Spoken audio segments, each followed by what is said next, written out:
Film की शुरुआत विक्रम बत्रा के भाई विशाल बत्रा के साथ होती है, जो कि एक प्रसिद्ध टॉक शो टेड टॉक में अपने भाई के जीवन पर बात करते हैं। फिल्म का यह सीन विशाल बत्रा के वास्तविक जीवन की टेड टॉक पर आधारित है। बाकी की फिल्म को फ्लैशबैक में दिखाया गया है। इसके बाद फिल्म के एक सीन में युवा विक्रम बत्रा को अपने साथियों के साथ क्रिकेट खेलते हुए दिखाया जाता है, जहां पर वह गेंद को लेकर बड़े किशोर बच्चों के साथ लड़ाई में पड़ जाते हैं।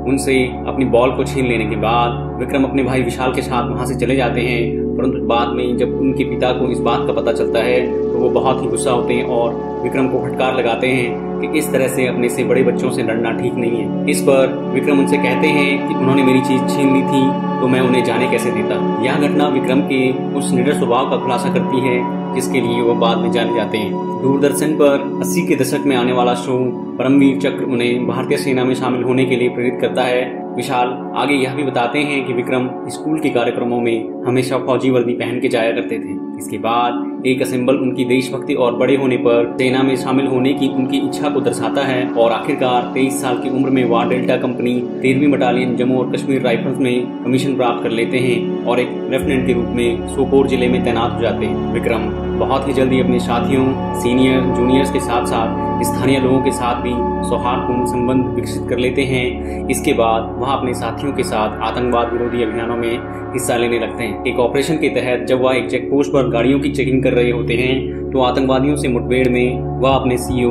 लेफ्टिनेंट संजीव जामवाल के आदेश की अवहेलना करते हैं, लेकिन अपनी बहादुरी और समझदारी से विक्रम अपने साथियों के साथ मिलकर आतंकवादियों के मंसूबों को नाकाम कर देते हैं और इसी ऑपरेशन के दौरान वह लेफ्टिनेंट संजीव की भी जान बचाते हैं। बाद में लेफ्टिनेंट संजीव उनका आदेश न मानने पर विक्रम को फटकार लगाते हैं, परंतु ऑपरेशन खत्म हो जाने के बाद जब सब लोग शाम को आपस में गुफ्तगू कर रहे होते हैं तो लेफ्टिनेंट संजीव विक्रम के पास आते हैं और उनको अपनी जान बचाने के लिए धन्यवाद कहते हैं और फिर इस तरह दोनों ही ऑफिसर आपस में अच्छे दोस्त भी बन जाते हैं। इसके बाद बेस पर वापस विक्रम को अपनी प्रेमिका डिम्पल चीमा से एक पत्र मिलता है और फिर फिल्म 1995 में वापस चली जाती है। विक्रम और डिम्पल के कॉलेज के दिनों को दिखाया जाता है, जहां पर उन दोनों का प्यार धीरे धीरे परवान चढ़ता है और इसके बाद आखिरकार एक दिन विक्रम डिम्पल से अपने प्यार का इजहार कर देते हैं। डिम्पल उनके प्रेम प्रस्ताव को स्वीकार कर लेती हैं।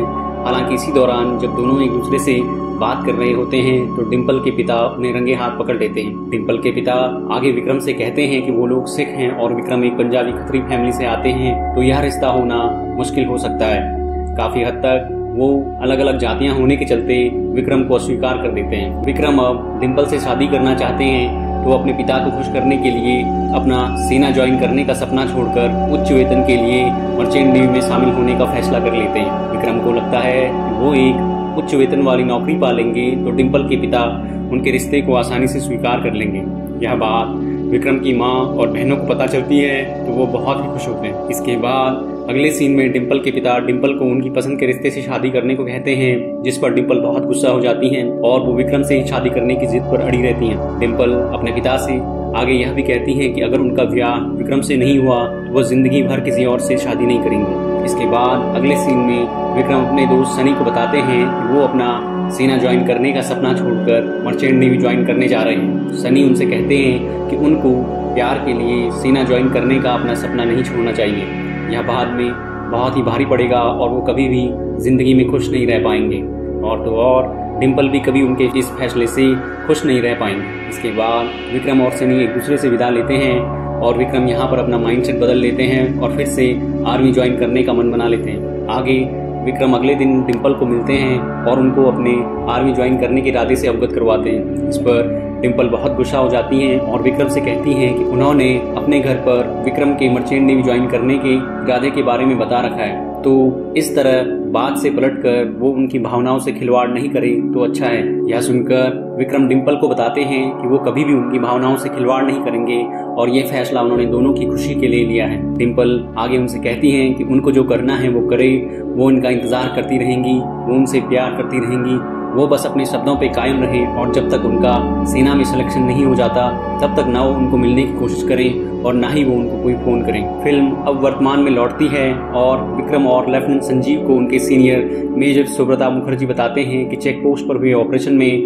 उन्होंने एक बहुत बड़े वांछित आतंकवादी को पकड़ा है जो आतंकवादियों के सरगना हैदर के बहुत करीब था। उनके इस ऑपरेशन ने आतंकवादियों के खिलाफ एक बड़ी उपलब्धि हासिल की है और साथ ही डेल्टा कंपनी का नाम भी बढ़ाया है। परंतु इस ऑपरेशन के प्रतिशोध में आतंकियों का सरगना हैदर डेल्टा कंपनी को चालाकी से हथियारों की जानकारी का सूत्र दिलवाकर उन्हें फुसलाने में कामयाब होता है और घात लगाकर उन पर अटैक करवा देता है। इस ऑपरेशन में विक्रम की टीम के एक जांबाज सिपाही नायब सूबेदार बंसीलाल शहादत को प्राप्त हो जाते हैं। विक्रम उनकी शहादत से प्रतिशोध की भावना से भर जाते हैं और अपने इंटेल की मदद से हैदर को ट्रैक करने में कामयाब होते हैं। इसके बाद डेल्टा कंपनी यूनिट के CEO lieutenant colonel Yogesh Kumar Joshi Haider को पकड़ने के लिए विक्रम को अपनी टीम असेंबल करने को कहते हैं। इसके बाद डेल्टा कंपनी विक्रम के नेतृत्व में हैदर के घर पर छापा मारती है और आखिरकार इस ऑपरेशन में हैदर की मौत हो जाती है। इस ऑपरेशन के बाद विक्रम अपने साथियों से विदा लेकर कुछ दिनों की छुट्टी पर घर आ जाते हैं। फिल्म में दिखाया जाता है कि तत्कालीन पाकिस्तानी सेनाध्यक्ष जनरल परवेज मुशर्रफ मई 1999 में कश्मीर पर कब्जा करने के लिए एक आक्रामक शुरुआत कर देते हैं और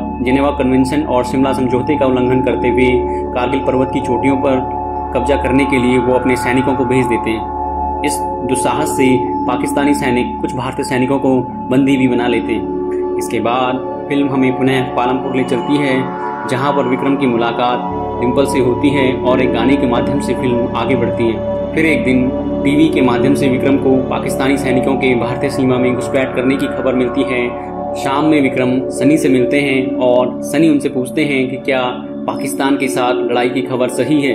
इस पर विक्रम का जवाब होता है, हाँ एकदम सही है, पर इस बार सालों का पाला तेरे भाई से पड़ा है। जिस पर सनी उनसे कहते हैं कि वो सब तो ठीक है, पर तू वापस आ जाइयो, और वो भी एक पीस में। इस पर विक्रम उनसे कहते हैं कि तू चिंता ना कर, मैं तिरंगा लहरा कर आऊंगा, नहीं तो तिरंगे में लिपट कर आऊंगा, लेकिन आऊंगा जरूर। इसके बाद विक्रम बस स्टेशन पर डिम्पल से विदा लेकर वापस अपनी ड्यूटी ज्वाइन कर देते हैं। फिर विक्रम को अपनी यूनिट के साथ टीवी पर तत्कालीन प्रधानमंत्री अटल बिहारी वाजपेयी जी का भाषण सुनते हुए दिखाया जाता है, जहां पर अटल जी देश की सुरक्षा के लिए शक्ति परीक्षण करने की बात कर रहे होते हैं। फिर विक्रम की डेल्टा यूनिट को घुमरी आर्मी बेस में एक रिजर्व फोर्स के रूप में स्थानांतरित किया जाता है, जहां पर अन्य रेजिमेंटों को भी युद्ध के लिए तैयार रहने को समायोजित किया जाता है। फिर अचानक ही दुश्मन की ओर से हैवी शेलिंग होने लगती है और परिणाम स्वरूप विक्रम के वरिष्ठ अधिकारी मेजर अजय सिंह जसरोटिया सहित कई सिपाही हताहत होते हैं। इसके बाद भारतीय सेना जवाबी कार्यवाही करती है और पाकिस्तानी सेना को काफी पीछे खदेड़ देती है। फिर कुछ समय के बाद लेफ्टिनेंट कर्नल वाई के Joshi delta unit 13 J&K rifle को बताते हैं कि अब उनको रिजर्व फोर्स से हटा दिया गया है और सेकंड राज राइफल का काम उनको सौंपा गया है, जिसका मतलब है कि अब वह सक्रिय रूप से युद्ध के मैदान में जा रहे हैं। इसके बाद वो विक्रम की टीम को रेडियो संचार के लिए कोड नेम असाइन करते हैं, जिसमें लेफ्टिनेंट संजीव को संग्राम और विक्रम को शेरशाह नाम दिया जाता है। इसके बाद मिशन की ब्रीफिंग में वो डेल्टा टीम को बताते हैं कि उनकी टीम को पॉइंट 5140 को रिकैप्चर करने का टारगेट दिया गया है। आगे लेफ्टिनेंट कर्नल वाई के जोशी टीम को बताते हैं कि माउंटेन वारफेयर में यह सबसे कठिन लड़ाइयों में से एक होने वाली है, क्योंकि पॉइंट 5140 17,000 फीट की ऊंचाई पर स्थित है, जहां पर ऑक्सीजन की कमी और पहाड़ों की भौगोलिक परिस्थितियां उनके बिल्कुल प्रतिकूल हैं। इसके बाद इस पीक को जीतने का जिम्मा संजीव और विक्रम की टीम को मिलता है और टीम को 2 टुकड़ियों ब्रावो और डेल्टा में बदल दिया जाता है। ब्रावो टीम की कमान लेफ्टिनेंट संजीव को मिलती है तथा उनको ईस्टर्न साइड से पीक पर क्लाइंब करने के आदेश दिए जाते हैं। विक्रम को डेल्टा कंपनी की कमान सौंपी जाती है और उनको साउथ से पीक क्लाइंब करने के आदेश दिए जाते हैं। फिर लेफ्टिनेंट जोशी दोनों ही ऑफिसर से पूछते हैं कि तुम दोनों का विक्ट्री का सिग्नल क्या होगा।